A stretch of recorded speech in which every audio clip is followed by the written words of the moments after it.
Here's some general advices when recording an object with your mobile phone or with any camera for 3D modeling in photogrammetry.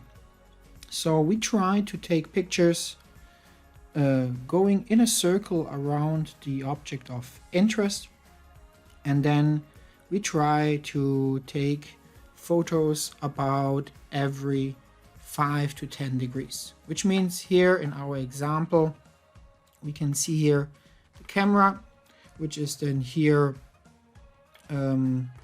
located here on this side, pointing to this part here. Let's make it a little bit larger perhaps, then we can see it here. So this is my first shot, and then if I would walk around and then walk further, then the next photo I take is between the first and second one around 5 to 10 degrees. Typically this would mean if I take 360 degrees and walk around here this object, then I would get 36 images or 72 photos from this object. And so I would just walk around here this object, take a photo, take a photo, take a photo, take a photo, take a photo, take a photo. And so I go around trying also to keep the same distance from the object so that all images have a similar scale when we walk around this object.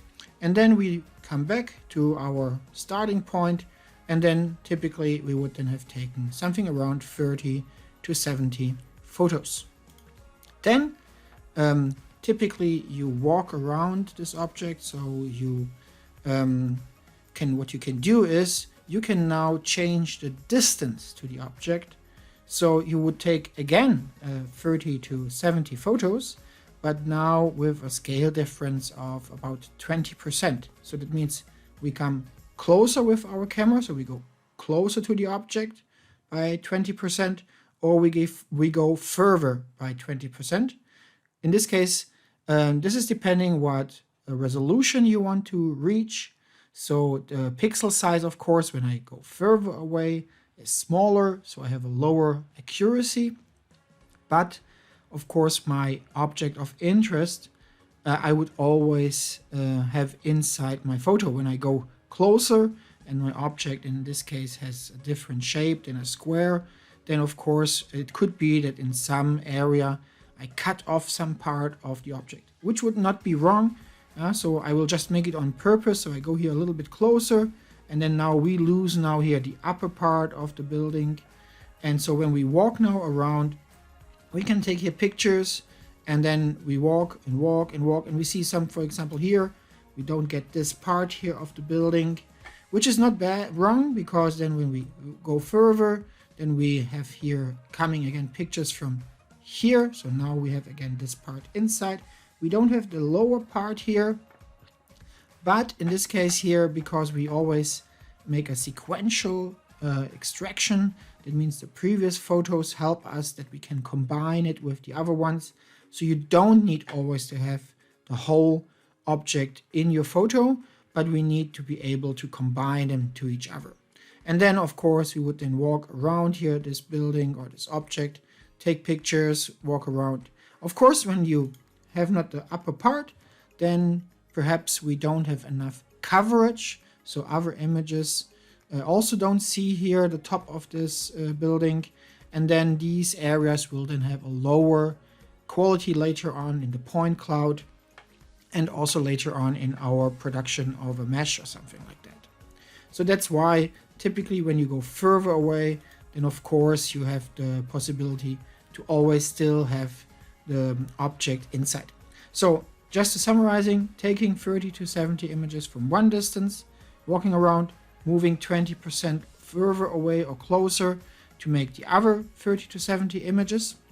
And if you have the luxury, it would be nice, then also changing the height. So it means when we take the photos at, let's say, 1 meter at your pole, then perhaps you can have a pole that has 2 meter size or something like that, and you can move or locate your camera just 1 meter higher. So we would then make this photo here a little bit higher. So let's say here, just here 1 meter additional. And then we could take at the same distance as our previous 30 to 70 images. Again, 30 to 70 images, but now taken from a different height, which is important because then the XYZ position is different than the previous one. We can then combine these photos and take these pictures again for this part. So that's a good way how we can then extract photos for this part. Each height is like a strip that we fly also in photogrammetry. So the images here on the 2 meter height, in my example, they can be easily combined. The photos on 1 meter height here can be easily combined. But important would be, of course, that content that is taken at 2 meter and here at 1 meter, so these two different photos on the different heights, that they still look at the same content, because we would love to connect the images from the higher flying height, in this case on the higher pole, with the photos taken from the lower pole position in this part. Also, illumination, very important. Be careful that you don't have high sun illumination, because of course there is different issues. For example, shadows. So that means when the sun is moving, then we see here also the shadow is moving together with the object. But also when we look at the texture of the building itself here, so here it's now in the shadow part, and when we just turn around the sun, then we see here now it's strongly illuminated, and therefore we have different textures then coming out with the illumination. And depending also from the strength of the sun, this can then also become very bright and very dark from both sides, and then causing also here on the bank and also in the windows reflections. So there are so many things, also objects causing then shadows to drop. So therefore we want to, the best way would be when there is, in this case here, a cloudy day, so we don't have here this part, and then it will just be every time the same on all sides, and we don't have a difference now here in illumination on our texture of the object. Another thing to consider is also the focal length. So having always the camera with the same focal length taking the picture is also important, because the focal length is something we want to calibrate.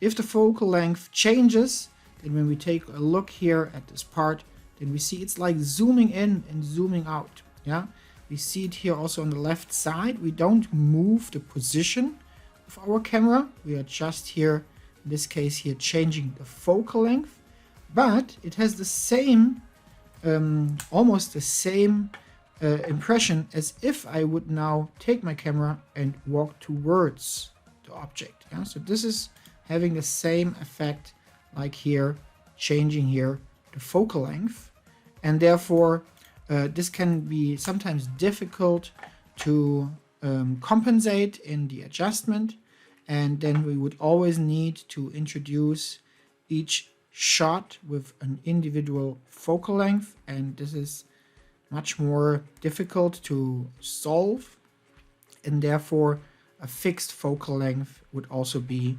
important.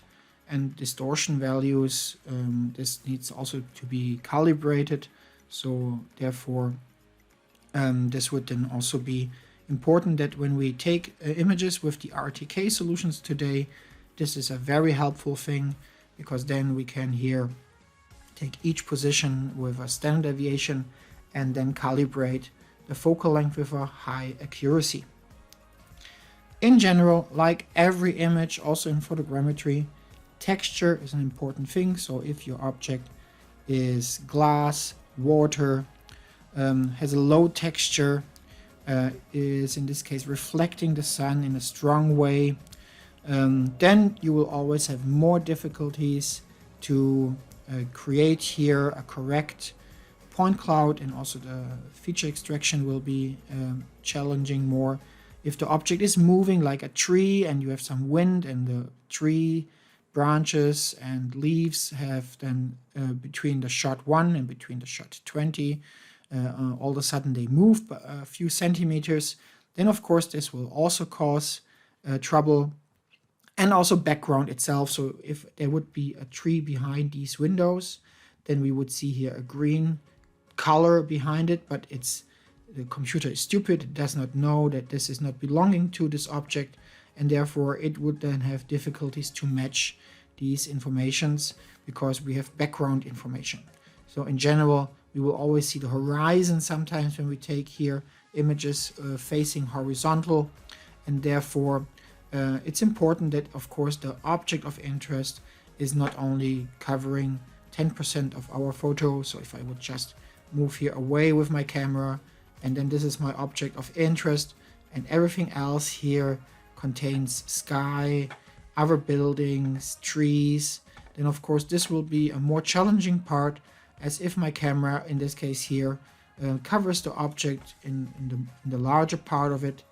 And therefore this would also make sense with your focal length, which you normally know after a few sets, that you try to find a good distance where you always can cover the object in a good way and still have content. And in general also trying to take pictures as high as possible. It sounds stupid, but when I move my camera up, then I will have less horizon in the background. So the higher I can point my camera, the better it is, because then I face more and more the object here without any background. So that means if I could perfectly, like a drone, then we could really just take here pictures straight downwards. Of course, we don't see the texture now here, but just as an example, so no sky, only these trees that would be here in these areas would then interfere with our image taken.